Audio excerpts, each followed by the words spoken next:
और मेरे प्यारे बच्चों, कैसे हैं आप लोग। मुझे पूर्ण विश्वास है आप लोग बहुत अच्छे होंगे। मैं रुपेश कुमार सिंह, आप सभी का हमारे जेएमडी क्लासेस में स्वागत है। आप हमारे channel JMD IAS and SSC classes को सब्सक्राइब करें और बेल आइकन दबाना तो बिल्कुल ना भूलें, ताकि रीजनिंग की जो भी टॉपिक अपलोड हो उसकी सबसे पहले नोटिफिकेशन आपको मिले। चलिए, आज जो हम टॉपिक पढ़ेंगे वो हमारा टॉपिक है direction and distance.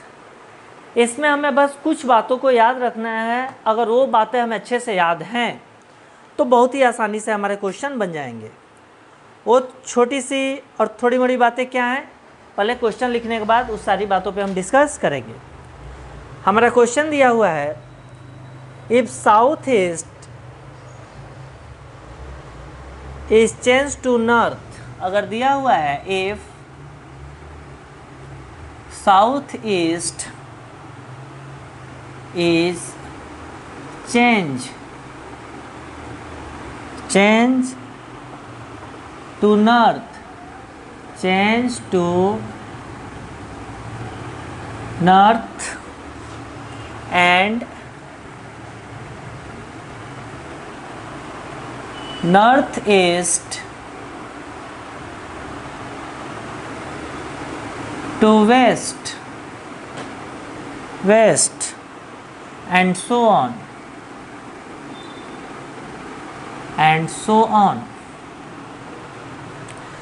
then what will come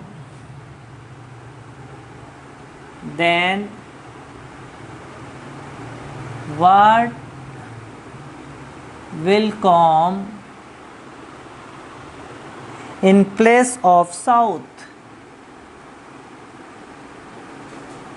In place of south हमारा ऑप्शन दिया हुआ है, फर्स्ट ऑप्शन दिया हुआ है साउथ वेस्ट, ऑप्शन बी दिया हुआ है नॉर्थ ईस्ट, ऑप्शन सी दिया हुआ है साउथ ईस्ट, ऑप्शन डी दिया हुआ है नॉर्थ वेस्ट। चलिए ध्यान से अब इसको समझिए। हमें क्वेश्चन दिया हुआ है, if south east is change to north. तो हमने आपको बताया था कि हमें डायरेक्शन और डिस्टेंस के क्वेश्चन को जानने के लिए इन कुछ बातों को याद रखना है। जैसे ध्यान से देखिए, हमने एक लाइन वर्टिकल खींचा, एक हॉरिजॉन्टल खींचा। जो ऊपर की तरफ जाएगा ये नॉर्थ होगा और नीचे की तरफ जाएगा वो साउथ होगा। ये राइट हैंड की तरफ जाएगा तो क्या होगा, ईस्ट, और लेफ्ट हैंड की तरफ वेस्ट। फिर इसको बीच से दो लाइन से डिवाइड कर दो, ठीक है। अब आप देखो यह नॉर्थ और ईस्ट के बीच में है तो ये क्या हो जाएगा, नॉर्थ ईस्ट। यह देखो नॉर्थ और वेस्ट के बीच में है तो ये क्या हो जाएगा, नॉर्थ वेस्ट। यह पॉइंट देखो साउथ और वेस्ट के बीच में है तो क्या हो जाएगा, साउथ वेस्ट। यह पॉइंट आप देखो साउथ और ईस्ट के बीच में है तो क्या हो जाएगा, साउथ ईस्ट। ठीक है मेरे प्यारे बच्चों। अब हमें इसमें एक छोटी सी बात को समझना है। अगर कोई बच्चा है, कोई बॉय है, अगर नॉर्थ से साउथ की तरफ उसकी मूवमेंट है, यानी ऊपर नॉर्थ है और नीचे साउथ है, ऊपर से नीचे की तरफ आ रहा है। अगर ये पूछे कि नॉर्थ से साउथ की तरफ जा रहा है और इस पॉइंट से वो राइट मूव करे, तो केवल जब नॉर्थ से साउथ की तरफ आएगा, यहाँ राइट मूव बोलेगा तो हमारा हैंड ये राइट इधर हो गया, तो हम अपने राइट के ऑपोजिट में खींच देंगे तो ये बोर्ड पे क्या हो जाएगा, राइट हो जाएगा। समझ में आया। अगर पूछे कोई बच्चा नॉर्थ से साउथ की ओर जा रहा है और यहाँ से लेफ़्ट मूवमेंट कर रहा है, तो हमारा लेफ़्ट देखिए बोर्ड के अपोजिट में यहाँ पे है, तो हम अपने लेफ़्ट के अपोजिट में लाइन खींच देंगे तो क्या हो जाएगा, हमारा लेफ़्ट हो जाएगा। ठीक है। अगर वहीं कोई बच्चा साउथ से नॉर्थ की तरफ जा रहा है, इस पॉइंट से पूछे कि राइट मूव कर रहा है तो हमारा राइट इधर है तो बोर्ड पे भी राइट इधर ही होगा। पूछे इस पॉइंट से लेफ़्ट जा रहा है तो हमारा अगर लेफ़्ट इधर है तो इधर लेफ़्ट कर देंगे। या केवल हमें अपोजिट डायरेक्शन उसमें करना है जिसमें कोई बच्चा नॉर्थ से साउथ की तरफ मूव कर रहा है। ठीक है। चलिए अब क्वेश्चन से हम समझते हैं। क्वेश्चन हमें बोल रहा है कि इसमें डायरेक्शन चेंज हो रहा है। इफ़ अगर south east is change to north, तो आप देखिए साउथ ईस्ट यहाँ पे है, साउथ ईस्ट कहाँ चेंज हो रहा है, नॉर्थ पे, तो इस साउथ ईस्ट चेंज होके आ जा रहा है नॉर्थ, यानी आप देखिए ये एंटी क्लॉकवाइज डायरेक्शन मूव कर रहा है, यानी साउथ ईस्ट है, तो यहाँ देखिए 1 2 तीसरे डायरेक्शन पे जा रहा है, and north east to west. अब आप देखिए नॉर्थ ईस्ट यहाँ पे है, नॉर्थ ईस्ट चेंज होके कहाँ जा रहा है, वेस्ट पे, नॉर्थ ईस्ट चेंज होके वेस्ट पे, यानी नॉर्थ ईस्ट चेंज होके वेस्ट पे आ रहा है। तो इसमें भी देखिए कौन सा डायरेक्शन में, एंटी क्लॉकवाइज। तो यहाँ देखिए यहाँ से स्टार्ट हुआ तो 1 2 3 3 डायरेक्शन बाद यहाँ पे आ रहा है। तो हमें पूछ रहा है and so on, then what will come in place of south. अब पूछ रहा है कि साउथ पे आने के लिए, कहाँ पे, साउथ पे आने के लिए वो कहाँ से स्टार्ट करेगा कि वो साउथ पे आएगा। तो हमने देखा कि यहाँ पे साउथ ईस्ट स्टार्ट हो रहा है, तो यहाँ से देखिए 1 2 3 यानी तीसरे नंबर पे है, वो भी क्या, एंटी क्लॉकवाइज। तो इस साउथ से 3 नंबर पीछे चला जाइए, 1 2 3, यानी नॉर्थ वेस्ट से अगर स्टार्ट हो तो कहाँ पे पहुँच जाएगा, साउथ पे। नॉर्थ वेस्ट से ये कहाँ जा रहा है, एंटी क्लॉकवाइज जा रहा है, यहाँ से काउंट कीजिए, ये 1 2 3 तीसरे डायरेक्शन पे पड़ रहा है, समझ में आ गया। तो कहाँ से स्टार्टिंग करेगा, नॉर्थ वेस्ट से, यानी नॉर्थ वेस्ट से जब मूवमेंट करेगा तो कौन से प्लेस पे आ जाएगा, साउथ प्लेस पे आ जाएगा। तो आंसर क्या हो जाएगा, नॉर्थ वेस्ट, यानी आंसर हो जाएगा नॉर्थ वेस्ट। ठीक है, चलिए आप इसको नोट डाउन कीजिए, हम अगला क्वेश्चन देखते हैं।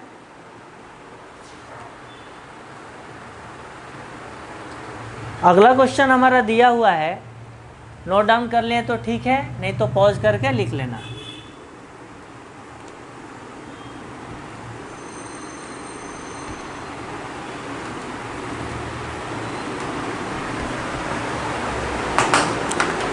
चलिए अगला क्वेश्चन दिया हुआ है, 6 boys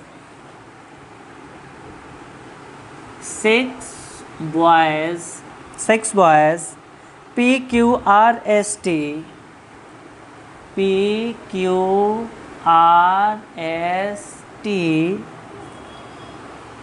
and you are standing in a row, are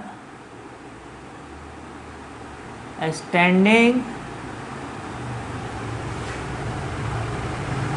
in a row facing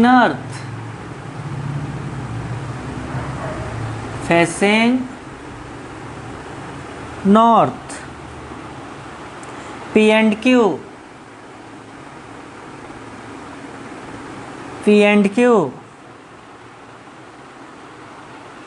cannot be either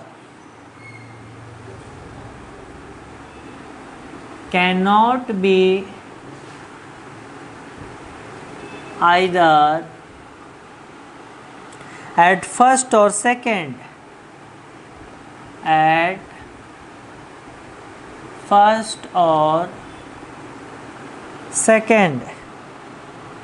place.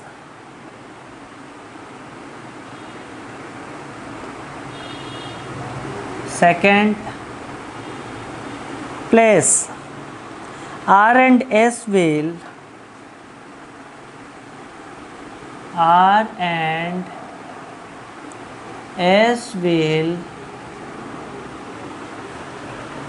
always be together.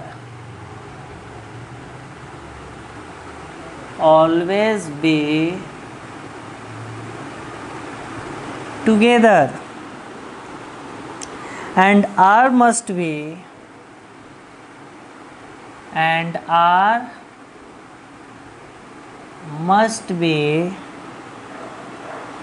at one of the end,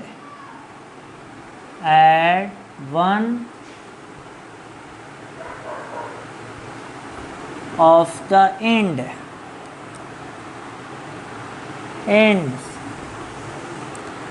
R doesn't have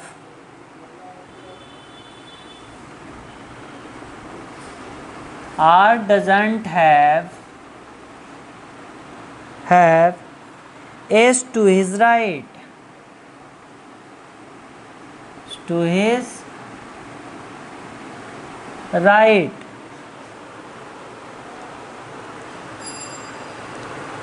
Who is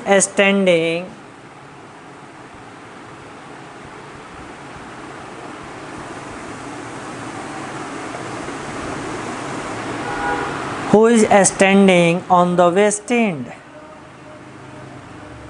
On the west end. ठीक है,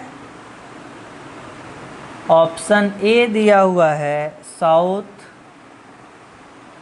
option B दिया हुआ है south और नहीं, south नहीं है, यह एस है या एस और यू है। ये दिए हुए हैं 6 वायर जिसको इंडिकेट कर रहा है P Q R S T. Option C है टी, ऑप्शन डी है टी और यू। ठीक है, चलिए अब क्वेश्चन को हम अच्छे से देखते हैं और सोल्व करते हैं। क्वेश्चन दिया हुआ है 6 boys P Q R S T and U are standing in the row facing north direction.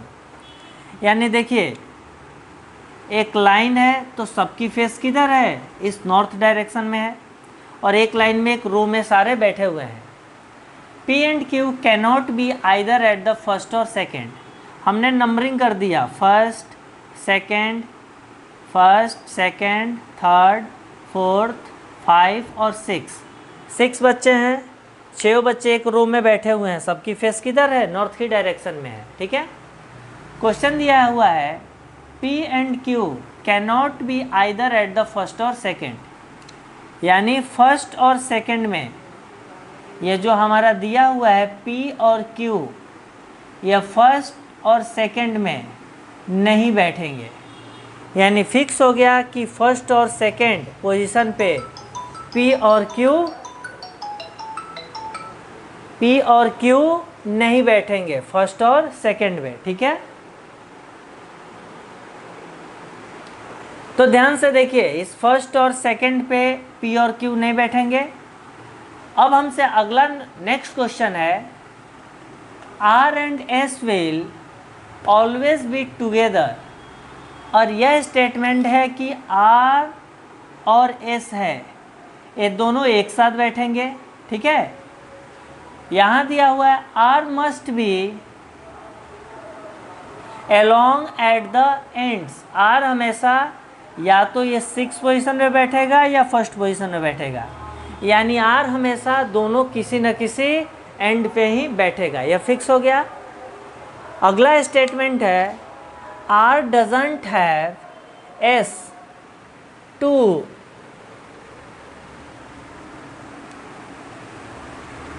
R doesn't have S to his right। अब हमें यह क्या है कि जो S है वो कभी भी R के राइट में नहीं होगा। अब ध्यान से देखिए क्वेश्चन ये भी बता दिया कि R और S दोनों क्या होंगे, एक दूसरे के साथ ही बैठेंगे, और कभी भी जो S है वो R के राइट में नहीं होगा। और ये भी फिक्स है कि R हमेशा एक एंड पे है। अगर R को हम इस लेफ्ट एंड में बैठा दिए तो S से रिमेनिंग किसी भी 5 पॉइंट पे आएगा, तो फिक्स है कि S हमेशा R के राइट में हो जाएगा। लेकिन क्वेश्चन बोल रहा है कि हमारा S कभी भी R के राइट में नहीं होगा। ठीक है, तो जब S हमारा R के राइट में नहीं होगा तो फिक्स है कि R कहाँ पे आएगा, 6 पे, क्योंकि एंडिंग पॉइंट हो गया। R और S दोनों साथ में है तो यहाँ पे क्या हो गया, S हो गया। ठीक है, अब इसमें दिया हुआ है कि हमारा P और Q कभी भी फर्स्ट और सेकंड पे नहीं होगा। तो आप ध्यान से देखिए कि फर्स्ट और सेकंड पे P और Q नहीं होगा, तो यानी P और Q में से कोई भी एक थर्ड पे हो सकता है और P और Q कोई भी एक फोर्थ में हो सकता है। पर हमें यह पता नहीं है कि P और Q में कौन सा थर्ड पे होगा और P और Q में कौन सा फोर्थ पे होगा, ये पता नहीं है। अब बच्चा हमारा क्या बचा, T और U बचा। इस पूरे स्टेटमेंट पढ़ने के बाद हमें यह नहीं पता है कि T और U कहाँ बैठेगा, तो पोजीशन तो दो ही बचा हुआ है, तो या तो सेकंड पोजीशन पे T या U आ सकता है, या इस दोनों में से कोई एक आएगा, या फर्स्ट पोजीशन पे T और U में से कोई एक आएगा। तो हमसे पूछ रहा है कि who is standing on the west end. तो हमें पता है कि यह राइट हैंड की तरफ ईस्ट हो गया, इधर हमारा क्या है, ईस्ट हो गया, और लेफ्ट हैंड की तरफ वेस्ट हो गया। तो मेरे प्यारे बच्चों, हमारे वेस्ट के डायरेक्शन में हमें दिख रहा है कि या तो T बैठेगा या U बैठेगा। क्वेश्चन के अकॉर्डिंग हमें यह कंफर्म नहीं हो रहा है कि केवल T बैठेगा, केवल U बैठेगा। अब ऑप्शन को देखिए, ऑप्शन डी दिया हुआ है, T बैठेगा या U बैठेगा। ठीक है, इस क्वेश्चन को मेरे प्यारे बच्चों फिर से ध्यान से समझो। क्वेश्चन हमसे पूछ रहा है कि 6 boys P Q R S T and U are standing in the row facing north. तो एक रो हमने खींच दिया, सबकी फेस किधर है, नॉर्थ ऊपर की साइड तरह है, नंबरिंग कर दिया 1 2 3 4 5 6। फिर नेक्स्ट स्टेटमेंट है P and Q can not be either at the first और सेकेंड, यानी अब फर्स्ट और सेकंड पे P और Q नहीं बैठेगा। तो हमने मेंशन कर दिया P और Q फर्स्ट और सेकंड पे क्रॉस कर दिया, नहीं बैठेगा। फिर पूछ रहा है R and S will always be together. ठीक है, R और S होंगे, वे हमेशा क्या होंगे, दोनों एक साथ होंगे। तो हमने R S दोनों एक साथ होगा। फिर अगला क्वेश्चन है and R must be at one of the end. तो R जो होगा वह या तो ईस्ट के एंड में होगा या वेस्ट के एंड में होगा। फिर अगला स्टेटमेंट है R doesn't have S to his right, यानी जो S जो है वह R के कभी भी राइट में नहीं होगा। तो आप देखो मेरे प्यारे बच्चों, R किसी न किसी एंड पे ही बैठेगा। R अगर यहाँ पे बैठ जाता है इस फर्स्ट पोजीशन पे, एक एंड पे, तो इसके राइट में पांचों पोजीशन हो जाएगा। तो S कहीं भी बैठेगा तो R के राइट में भी हो जाएगा। लेकिन क्वेश्चन यहाँ कह रहा है कि R के राइट में कभी भी S नहीं बैठेगा। तो और R यह भी फिक्स है कि R कंपल्सरी है क्योंकि किसी न किसी एंड में है। तो R को हमने S राइट हैंड यानी ईस्ट एंड पे बैठा दिया। और ये भी कंडीशन है कि R और S दोनों एक साथ में होगा, तो R के बगल में S हो गया। फिर अगला क्वेश्चन है, इस स्टेटमेंट है कि P Q कभी भी फर्स्ट और सेकंड प्लेस पे नहीं बैठेगा। यहाँ P और Q है जो फर्स्ट प्लेस और सेकंड प्लेस पे नहीं बैठेगा। तो फर्स्ट और सेकंड को छोड़ दिया, पर यह भी नहीं पता है कि P थर्ड पे बैठेगा कि Q थर्ड पे बैठेगा। तो हमने थर्ड पोजीशन पे P भी बैठ सकता है, Q भी बैठ सकता है, फोर्थ पोजीशन पे P भी बैठ सकता है, Q भी बैठ सकता है। तो ये 4 पोजीशन की तो फिक्स हो गई, बचा 2 पोजीशन। पर हमें इस क्वेश्चन से ये भी स्टेटमेंट फिक्स नहीं है कि 2 बच रहे हैं T और U, ये कहाँ बैठेंगे। तो हमें पता है कि या तो फर्स्ट पोजीशन पे T और U बैठेगा या सेकंड पोजीशन पे T और U बैठेगा। तो हमारा आंसर क्या हो जाएगा। और पूछ रहा है क्वेश्चन कि who is standing on the west end. तो वेस्ट इंडिया है, तो वेस्ट इंडी पे या तो T बैठेगा या U बैठेगा। तो ऑप्शन कौन सा हो गया, ऑप्शन हमारा डी। ठीक है, चलिए नोट डाउन कीजिए, हम अगला क्वेश्चन देखते हैं।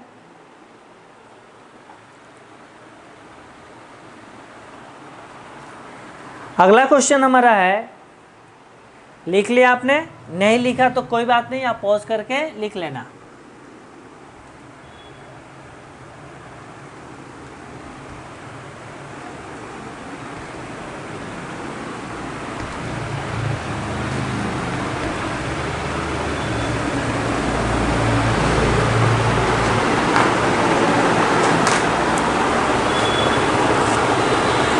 अगला क्वेश्चन हमारा है, Ravi started walking from his house. Ravi started walking from his house. Walking from his house. East direction. East direction. To bus stop. To bus stop which is 3 kilometer away.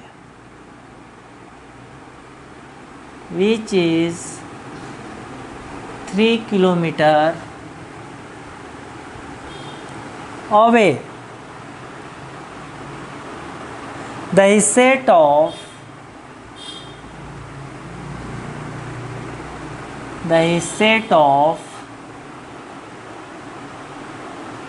in the bus state. In the bus state. Toward his right. Towards his right. To school. To school 4 kilometer away.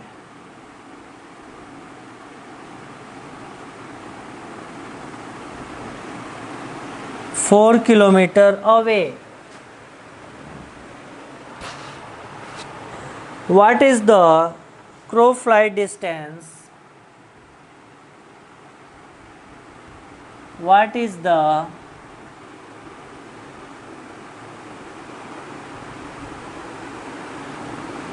crow flight distance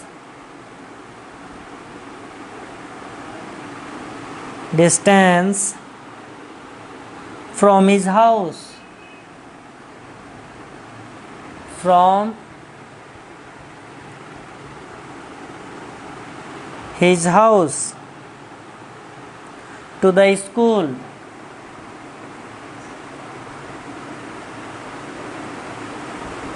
To the school. Option दिया हुआ है ए 1 kilometre, B दिया हुआ है 5 kilometre, option C दिया हुआ है 7 kilometre, option D दिया हुआ है 12 किलोमीटर। ठीक है। Ravi started walking from his house east direction. तो यह जो पॉइंट है, इस पॉइंट से रवि कहाँ जा रहा है? ईस्ट डायरेक्शन में। कहाँ जा रहा है? ईस्ट डायरेक्शन में। ठीक है। To bus stop which is 3 kilometre away, और इसकी डिस्टेंस कितनी है? 3 किलोमीटर। यानी रवि का यहाँ हाउस है, हाउस से वह चलना शुरू करता है ईस्ट की तरफ। तो हमें पता है राइट हैंड में ईस्ट होता है, ईस्ट की ओर चलना शुरू किया। जैसे यहाँ डायग्राम भी बना कर दिखा दे रहा हूँ। नॉर्थ रहता है ऊपर, साउथ रहता है नीचे, ईस्ट रहता है राइट और वेस्ट रहता है लेफ्ट। अब वो बता रहा है the he set of in the bus state towards his right. बस जो है उसके राइट के डायरेक्शन में क्या है? स्टेट खड़ी है, यानी बस इधर खड़ी है एकदम राइट के डायरेक्शन में। ठीक है। यानी यह ईस्ट की तरफ गया, बस इसके राइट डायरेक्शन में खड़ी है। Towards his right to school, और इसका घर जो है या इसका स्कूल जो है इस पॉइंट से बस स्टॉप से एकदम राइट की तरफ है। टू द 4 किलोमीटर अवे, कितना दूर है यहाँ से बस स्टॉप से? 4 किलोमीटर, यानी यह 4 किलोमीटर। तो ये क्या हो गया? स्कूल। तो हमसे क्वेश्चन पूछ रहा है what is the crow flight distance from his house to the school. इस हाउस से क्रू फ्लाइट डिस्टेंस पूछ रहा है, यानी यह डिस्टेंस पूछ रहा है। तो आप देखो यह 90 हो गया, क्योंकि यहाँ से एकदम स्ट्रेट है। तो यहाँ पे क्या बन रहा है? पाइथागोरस थ्योरम बन रहा है। पाइथागोरस थ्योरम में क्या हो गया? हाइपोटेनस हो गया, या बेस हो गया, या परपेंडिकुलर हो गया। तो इस हाउस से हमारा क्या पूछ रहा है? इस स्कूल की डिस्टेंस पूछ रहा है। तो यह 3 पता है बेस, और हाइट पता है 4, तो पाइथागोरस यहाँ पे लगा दो। तो पाइथागोरस क्या हो जाएगा, हाइपोटेनस का स्क्वायर इक्वल टू बेस का स्क्वायर प्लस परपेंडिकुलर स्क्वायर, तो 3 का स्क्वायर प्लस 4 का स्क्वायर, 3 तिहाई 9 प्लस 4 चौका 16,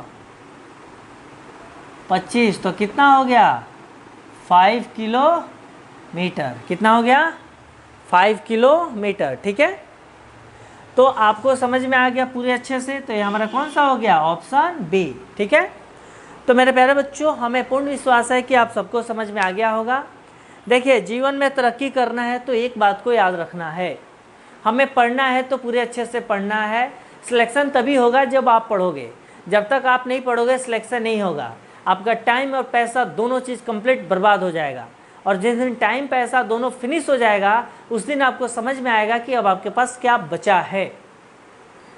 इसलिए स्टूडेंट जितने होते हैं सबसे ज़्यादा रोज़गार कोचिंग इंस्टीट्यूट्स को देते हैं, रूम रेंटर को देते हैं, मेस वाले को देते हैं, जहाँ से अपने रेसिडेंस से कोचिंग पढ़ने जाते हैं टेम्पू वाले को देते हैं, लेकिन खुद नहीं पढ़ते हैं। सबको रोज़गार देते हैं। आज कोरोना वायरस में देखो, स्टूडेंट दिल्ली से हर शहरों से स्टूडेंट चले गए हैं, तो रूम रेंटर से लेके कोचिंग से लेके यहाँ जितने छोटे मोटे समोसा पकौड़ी जितने भी शॉप खोलने वाले हर कोई बेरोज़गार हो गया है।